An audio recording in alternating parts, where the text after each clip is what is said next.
நமது மெய்ப்பரும் நமது மீட்பரும் நமது ஆண்டவருமாகிய இயேசு கிறிஸ்துவில் பிரியமான உறவுகளே, அருள்ஒளி இணையதளம் வழியாக வத்திக்கான் வானொலி நிகழ்ச்சிகளை நாள்தோறும் உங்களுக்காக நாம் ஒளிபரப்பி வருகிறோம்.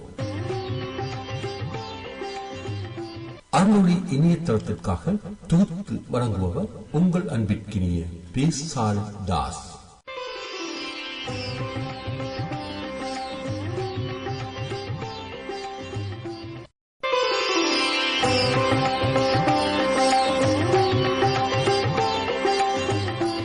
லௌதேத்தூர் இயேசுஸ் கிறிஸ்துஸ். இயேசு கிறிஸ்துவுக்கு புகழ். தமிழ் கூறும் நல்லுலகில் வாழும் அனைத்து அன்புள்ளங்களுக்கும் வத்திக்கான் வானொலியின் வணக்கம். இறைவன் உங்கள் உள்ளத்தையும் இல்லத்தையும் தன் அன்பாலும் அருளாலும் அமைதியாலும் இன்றும் என்றும் நிரப்புவாராக.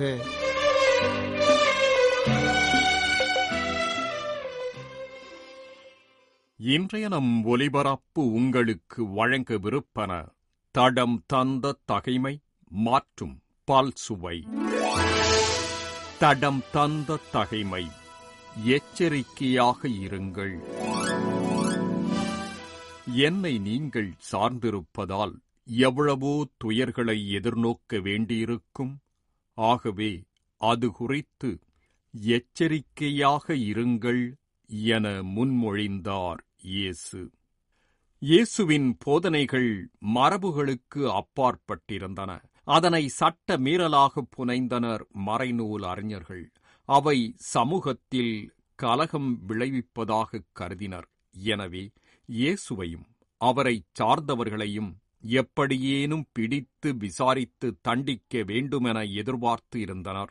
அவர்களது சூழ்ச்சியை உணர்ந்த இயேசு தம் சீடர்களுக்குச் சொல்லும் நம்பிக்கை கனலே இவ்வார்த்தை: அன்று மட்டுமல்ல, இன்றும் நாம் நன்மையில் நிலைத்தால் நம்பிக்கையில் நிலைகுலைய வேண்டியதில்லை. ஏனெனில் அவர் நம்மோடு. இறைவா, நன்மை செய்து அவமானப்பட்டாலும் தண்டிக்கப்பட்டாலும் நன்மையிலேயே நிலைக்கும் உறுதியை தாரும். பல்சுவை. இவ்வாறு புனிதர்கள்.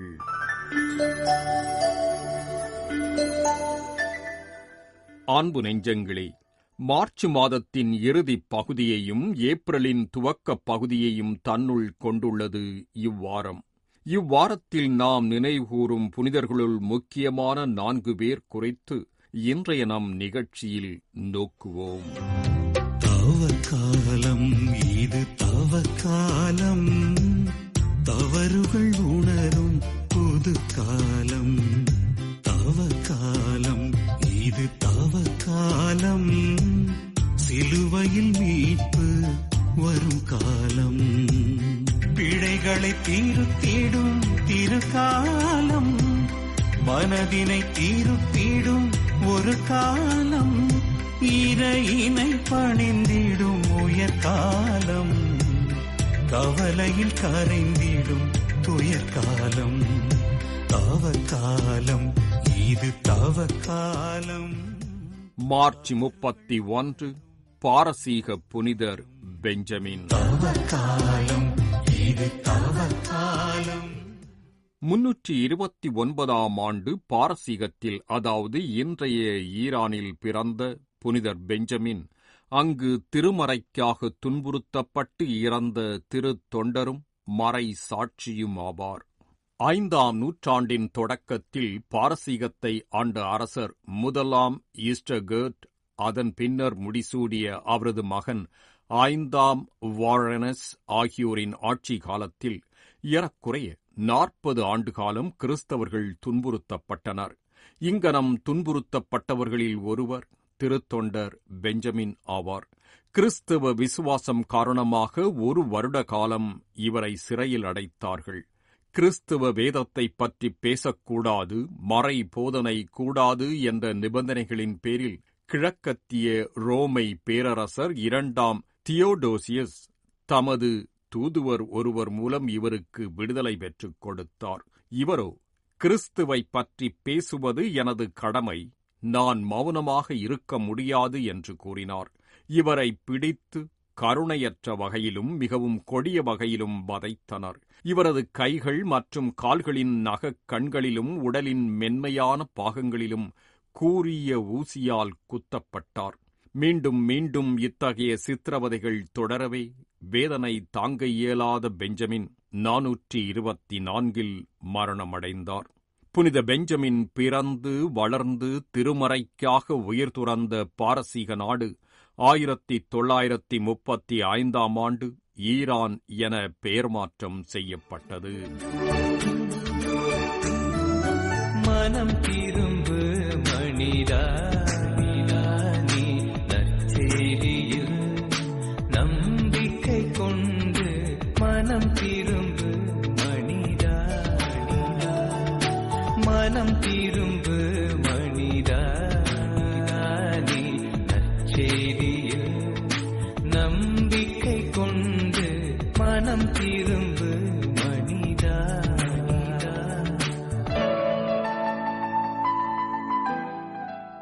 ஏப்ரல் 2 புனித பவுலா நகர் பிரான்சிஸ்.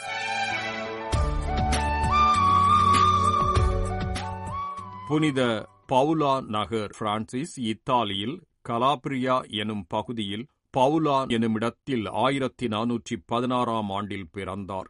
மிகவும் பக்தியுள்ள இவரது பெற்றோர் ராபர்ட் என்ற பெயரை இவருக்கு சூட்டினர். சிறுவயதில் குளிர்காலத்தில் ஒரு நாள் இவர் திறந்த வெளியில் முழந்தாளிட்டு தொப்பியின்றி ஜெபமாலை ஜபித்துக் கொண்டிருந்தார். அவருடைய தாய் அவரை பார்த்து, தலையில் தொப்பி வைத்துக்கொள், இல்லாவிடில் ஜலதோஷம் பிடிக்கும் என்றார். அவர் தம் தாயை நோக்கி, அம்மா, நான் ஓர் அரசியுடன் பேசினால் தொப்பி வைத்துக் கொள்ள சொல்ல மாட்டீர்கள். நான் இப்பொழுது மிக தூய மரியாவுடன், இறைமகனின் தாயுடன், பரலோக பூலோக அரசியுடன் பேசிக் கொண்டிருக்கின்றேன். தயவு செய்து தொப்பி வைக்க என்னை வற்புறுத்த வேண்டாம் என்று கூறி ஜெபமாலை ஜெபித்து முடித்தார். ஜெபத்தில் ஆழ்ந்த பற்றும் மிகவும் தாழ்ச்சியும் ஒருத்தலும் கொண்டு விளங்கினார்.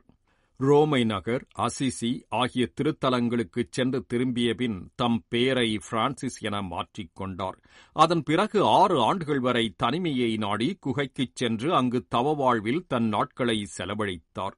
இவரின் தவ வாழ்வினால் தூண்டப்பட்டு மேலும் 2 தோழர்கள் 1435 இவரை வந்தடைந்தனர். 1454 பலரும் இவரை பின்பற்றியதால் ஒரு துறவு மடமும் ஆலயமும் கட்டப்பட்டன. இப்பணியை சிறப்பான முறையில் நிறைவேற்ற சாதாரண மக்களும் அதிக பணம் கொண்டவர்களும் தாராளமான முறையில் உதவினர். பிரான்சிஸ் மக்களின் இதய சிந்தனைகளை அறியும் வரத்தையும் இறைவாக்குரைக்கும் வரத்தையும் பெற்றிருந்தார். பாறை போன்ற இதயம் படைத்த பல ஆன்மாக்களை மனம் திருப்பி இறைவனை நாடச் செய்தார். திருத்தந்தைக்கு கீழ்ப்படிந்து பிரான்ஸ் நாட்டிற்குச் சென்று அரசர் 11ஆம் லூயியை நல்ல மரணத்திற்கு தயாரித்தார். 8வது சார்ல்ஸ் அரசரும் 12ஆம் லூயிஸ் அரசரும் கெஞ்சிக் கேட்டமையால் 25 ஆண்டுகளாக இவர் பிரான்ஸ் நாட்டில் வாழ்ந்தார். இப்புனிதரால் தொடங்கப்பட்ட புதிய துறவற சபைக்கு இறைவனின் இல்லத்தில் மிகச் சிறியோர் என்று பொருள் தரும் மினிம்ஸ் என்ற பெயரைச் சூட்டினார். இது மிக தாழ்நிலையினரின் சபை என்று பிற்காலத்தில் பெயர் பெற்றது. பிறரன்பு, தாழ்ச்சி, கடுமையான ஏழ்மை இவைகளே இச்சபைக்கு ஆணிவேராக அமைந்தன. இப்புனிதர் பெண்களுக்கென்றும் 3ஆம் சபையை நிறுவினார். இவர் இறப்பதற்கு 3 மாதங்களுக்கு முன் தனிமையில் இருந்து ஜெபித்தார். இறுதியில் தனது 91ஆம் வயதில் 1507ஆம் ஆண்டு ஏப்ரல் 2ஆம் நாள் புனித வெள்ளிக்கிழமையன்று பிரான்சிலுள்ள டூர்ஸ் நகரில் இறைவனடி சேர்ந்தார்.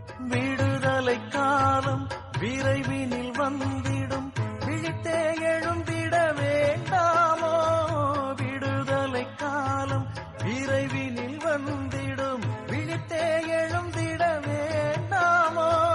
சுயநலம் அழித்து விடுதலை வானில் பறந்தே வாழ்ந்திட வேண்டாமோ? மனம் மாற வேண்டும், மனமாற்றம் வேண்டும்.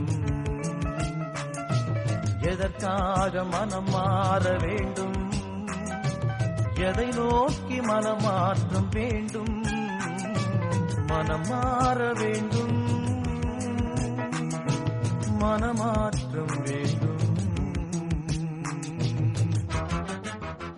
ஏப்ரல் 3 புனிதர் ரிச்சர்ட். 1197 ஆண்டு இங்கிலாந்து நாட்டில் புனிதர் ரிச்சர்ட் பிறந்த சிறிது காலத்திலேயே அவரது பெற்றோர் இறந்துவிட்டனர். இவரது தந்தையின் தோட்டங்கள் வாரிசான இவரது மூத்த சகோதரருக்குப் போனது.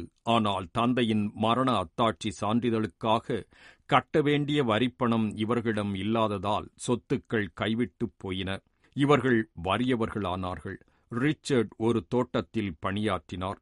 ஆக்ஸ்போர்ட் பல்கலைக்கழகத்தில் கல்வி கற்ற ரிச்சர்ட் பின்னர் அதே பல்கலையிலேயே கற்பிக்கும் பணியும் செய்தார். அங்கிருந்து பாரிஸ் நகருக்கும் பின்னர் இத்தாலியின் பொலோஞ்சா நகருக்கும் சென்றார். அங்கே தமது சமய சட்ட விதிமுறைகளின் திறமையால் மேன்மை பெற்றார். 1235 ஆண்டு இங்கிலாந்து திரும்பிய இவர் ஆக்ஸ்போர்ட் பல்கலைக்கழகத்தின் வேந்தராக தேர்வு செய்யப்பட்டார். 1240 மதகுருவாக முடிவெடுத்த ரிச்சர்ட் ஓர்லியன்ஸ் மாநிலத்தில் உள்ள டொமினிக்கன் சபையில் 2 ஆண்டுகள் இறையியல் கற்றார். 1244 ரிச்சர்ட் சிசெஸ்டா மறைமாவட்டத்தின் ஆயராக தேர்வு செய்யப்பட்டார். திருத்தந்தை 4ஆம் இன்னசென்ட் இவரை மார்ச் மாதம் 1245 லியோன் நகர ஆயராக அருட்பொழிவு செய்வித்தார். ரிச்சர்டின் தனிப்பட்ட வாழ்க்கை மிகவும் கடினமானதாக இருந்தது. எளிமை, பணிவு, தாழ்ச்சி, அடிபணிதல் ஆகியவற்றின் எடுத்துக்காட்டாக வாழ்ந்தார் இவர். ஆடம்பரங்களை அறவே வெறுத்த அவர் தனது உணவு முறைகளைக் கூட மிகவும் எளிதானதாகவே வைத்திருந்தார். வட்டித் தொழில் செய்வோர், ஊழல் செய்யும் மறைப்பணியாளர்கள் மற்றும் தெளிவாக அல்லாது முணுமுணுப்பாக திருப்பலி நிறைவேற்றும் மதகுருமார் ஆகியோர் மீது இரக்கமற்ற விதமாக நடவடிக்கை எடுத்தார். 56 வயதான ரிச்சர்ட் ஏப்ரல் 3, 1253 அன்று டோவர் என்னுமிடத்திலுள்ள புனித எட்மண்ட் சிற்றாலயத்தை திருநிலைப்படுத்திய பின்னர் திருத்தந்தையின் உத்தரவின்படி சிலுவைப்பாடுகள் குறித்து மறை போதனை வழங்கிக் கொண்டிருந்த வேளையில் மரணமடைந்தார். மண்ணையே நம்பி வாழ்ந்திருந்தாய், விண்ணவன் அருளை மறந்து விட்டாய்.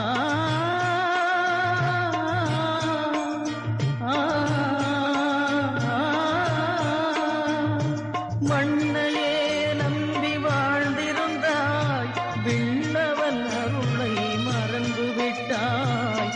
காலம் கனிந்து வந்தது பார், கருணையின் மேகம் சூழ்ந்தது பார்.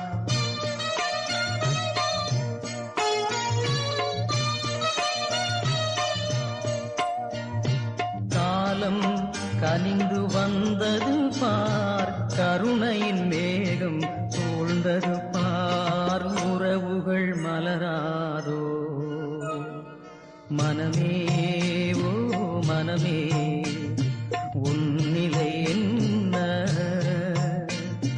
மண்ணில் பிறந்த நாள் முதலாய் வாழ்ந்த கதை என்ன? உன் வாழ்க்கை முறை என்ன? மனமே, ஓ மனமே.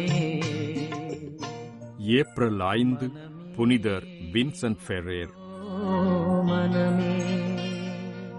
ஸ்பெயினின் வலன்சியாவில் ஜனவரி 23, 1350 ஒரு பக்தியான உன்னதமான குடும்பத்தில் பிறந்தார் புனிதர் வின்சென்ட் ஃபெரேர். இவர் தனது 5ஆம் வயதில் தீவிர நோயால் பாதிக்கப்பட்டார். இவரது பெற்றோர் இவரை அன்னை மரியிடமும் ஏழைகளிடத்திலும் மிகுந்த பக்தியும் பாசமும் கொண்டவராக வளர்த்தனர். இவர் ஒவ்வொரு புதன் மற்றும் வெள்ளிக்கிழமைகளில் விரதமிருந்து தான் பெறும் இறைச்சி மற்றும் உயர்தர உணவுகளை தான் உண்ணாமல் மற்றவர்களுக்கு கொடுத்தார். வின்சென்ட் ஏழைகளை கடவுளின் நண்பர்களாக கருதி அவர்கள் மேல் மிகுந்த பாசம் வைத்தார். இதை பார்த்த இவர் பெற்றோர் தன் குழந்தையின் தர்ம செயல்களால் ஈர்க்கப்பட்டு தங்களுக்கென்று இருந்த சொத்தில் 1/3 பகுதியை ஏழைகளுக்கென்று ஒதுக்கி தன் குழந்தையுடன் சேர்ந்து தாங்களும் தர்மம் செய்தார்கள்.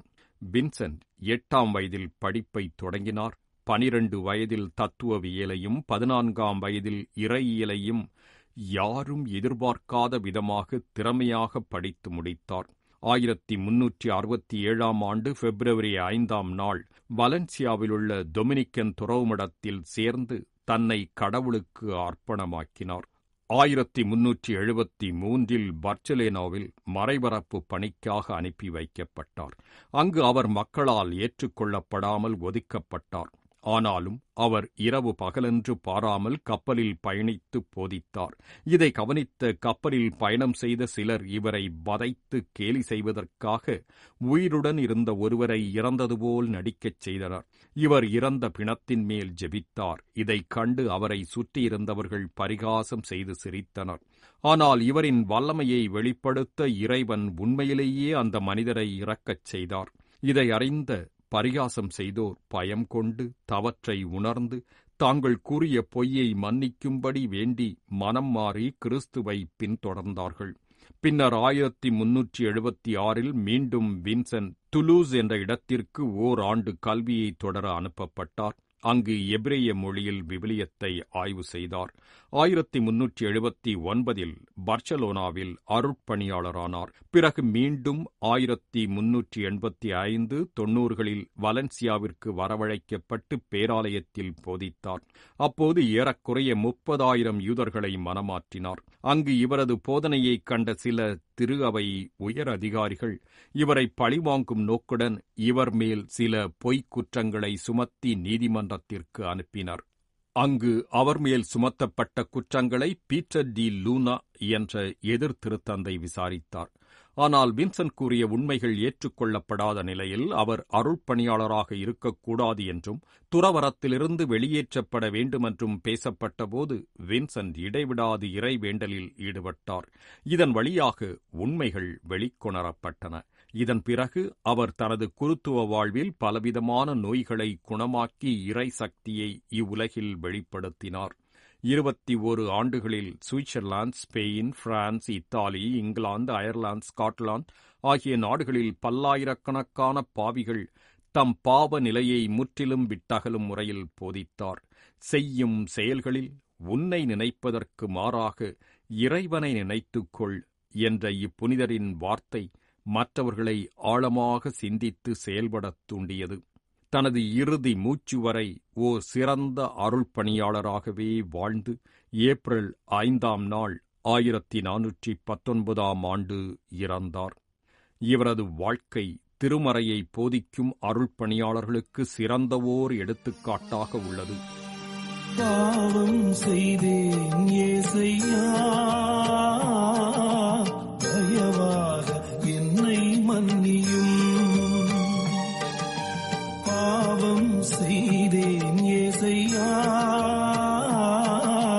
தயவாக என்னை மன்னியும். ஏசையா, ஏசையா,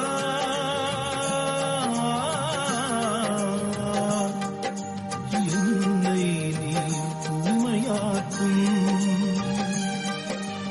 என்னை நீர் தூய்மையாக்கும்.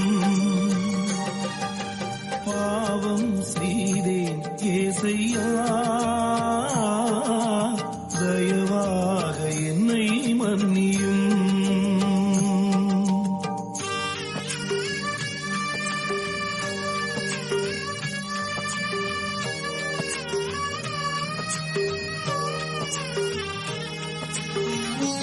நல்லாயன் நீரே, நல்மேய்ப்பன் நீரே என்பதை மறந்தேனையா. நல்வழிப்படுத்தும், என்னை வழி நடத்தும், நான் தூய்மையாகிடுவேன்.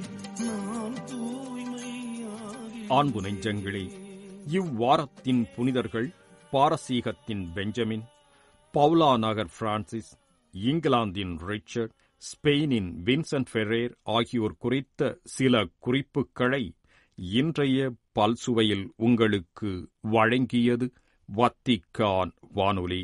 உங்கள் செவிமடுத்தலுக்கு நன்றி கூறி உங்களிடமிருந்து விடைபெறுகின்றோம். வணக்கம்.